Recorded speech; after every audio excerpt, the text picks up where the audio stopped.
Et nous revoilà dans cette deuxième partie concernant les tableaux croisés dynamiques. Je vous ai dit que on devrait représenter les retenues sociales et après on représente d'autres éléments encore de notre feuille état de salaire calculé. Et voilà, comme c'est prévu, nous allons insérer un deuxième tableau croisé dynamique à côté dans lequel nous allons présenter d'autres éléments. Pour ce faire, nous allons venir dans notre feuille. On fait la même opération. On se place ici dans la première cellule et on ouvre insertion. Dans insertion, on choisit tableau croisé dynamique et la feuille, comment on appelle, ça affiche la petite fenêtre et on vient cliquer sur feuille de calcul existante. On se place là. Une fois le curseur sort, il nous indique maintenant que nous devons il nous demande que nous devons l'indiquer l'emplacement du tableau croisé dynamique. Donc pour ce faire, on vient là où on veut. Nous voulons que le tableau croisé dynamique soit dans cette feuille-là, reporting. Donc on ouvre cette feuille et voilà. Attendez, je vais déplacer un peu. Voilà. On ne doit pas mélanger ce nouveau tableau croisé dynamique, on ne doit pas le mélanger, on doit laisser une place entre lui et l'ancien qui est déjà ici. Donc, je viens me placer ici. Je vais sauter une colonne.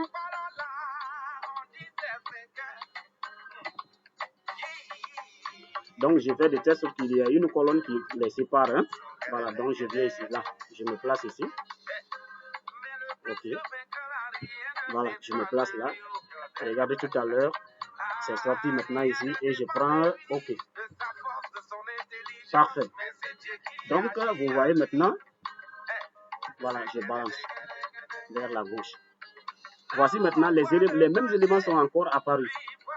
Et à chaque fois que vous voulez, comment on appelle, produire un nouveau tableau croisé dynamique, le premier élément à programmer, c'est les matricules.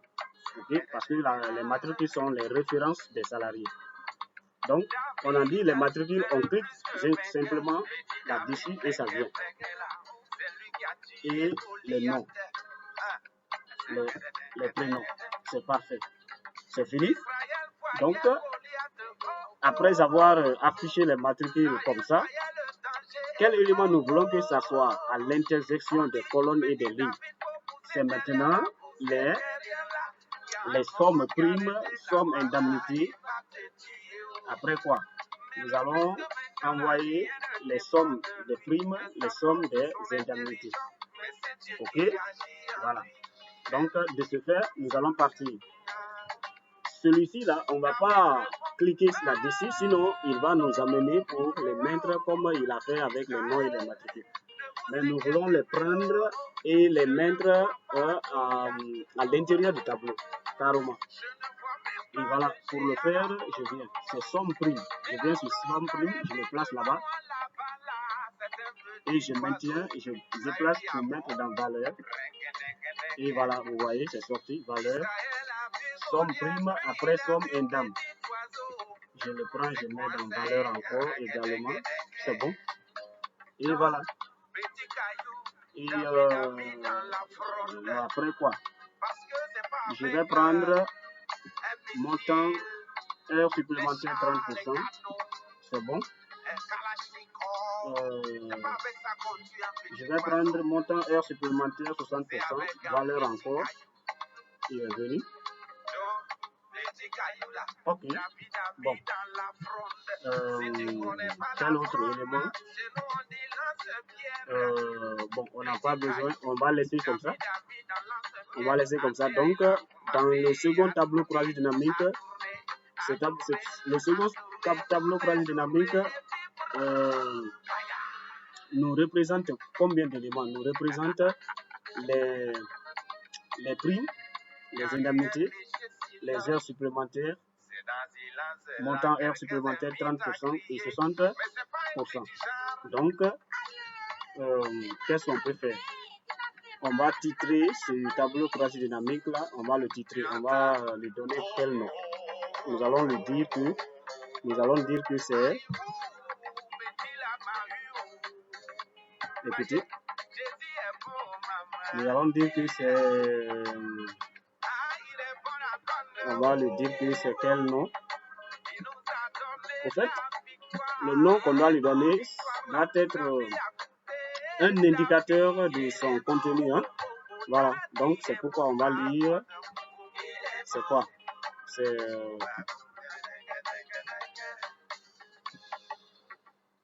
donc on va dire quoi?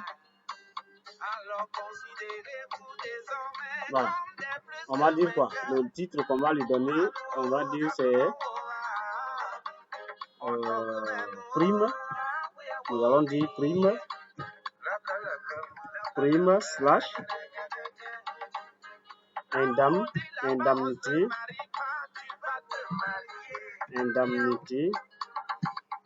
c'est-à-dire les indemnités slash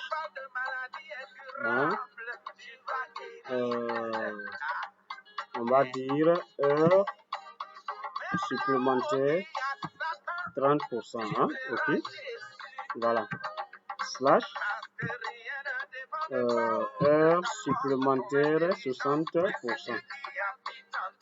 Voilà. Voilà. On a nommé prime, indemnité, heures supplémentaires 30%, 60%. Et voilà, c'est bon. Le titre est indicatif. Et voilà, on va choisir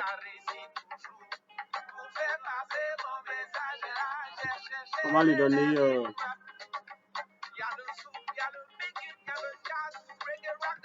voilà. Et c'est bon. Donc, vous voyez, ce titre-là donne vraiment une indication explicite. Ça veut dire que dans ce tableau croisé dynamique, nous retrouvons les primes, les indemnités, les heures supplémentaires 30%. Voilà. Et quoi d'autre? On a dit qu'on doit changer l'étiquette qui est là. Bon, vous savez maintenant comment changer ça, hein, en double-clic. Et on va effacer carrément pour reprendre ce qu'on veut saisir. Hein. Voilà. Donc, je mets là-bas matricule, mat, slash, nom, slash, prénom. Voilà, prénom. Et voilà, c'est bon. Ici aussi, on va double-cliquer. Et on va dire montant prime. Voilà, on va dire montant prime. Hein. On va enlever somme prime et on maintient montant prime. Et c'est bon. Voilà.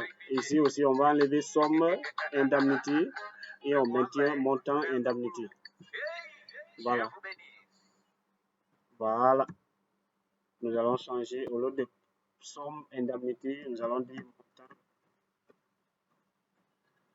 Voilà. Et on prend OK. C'est bon. Ici aussi, on va dire au lieu de nombre M montant heure supplémentaire 30%, nous allons dire quoi? Nous allons changer et on va dire montant heure supplémentaire 30%. Ok. Voilà. Donc, je vais dire montant heure supplémentaire 30%. Ok, je prends OK. Et voilà, ici aussi, on va, au lieu de nombre de M heures supplémentaires, on va changer, on va dire montant. Attendez, je double-clique. Voilà.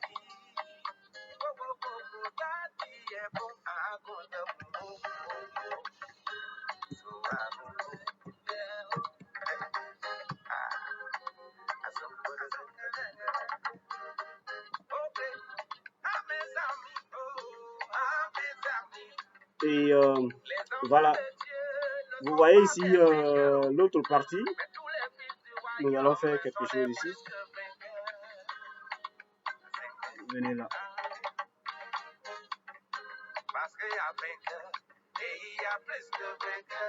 Voilà.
Voilà, c'est quelques réglages que je suis en train de faire.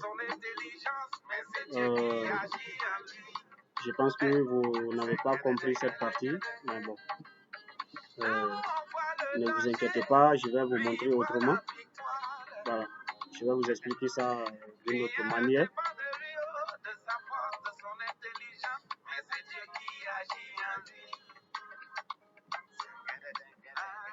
Voilà. Et voilà, vous voyez, nous avons fini avec ce second tableau croisé dynamique. Voilà, c'est parfait. C'est parfait. Et vous voyez maintenant l'affichage. Regardez ce tableau croisé dynamique. C'est joli à voir, n'est-ce pas? Voilà, c'est parfait. Et nous devons faire quoi? Nous devons saisir un troisième tableau croisé dynamique qui va représenter les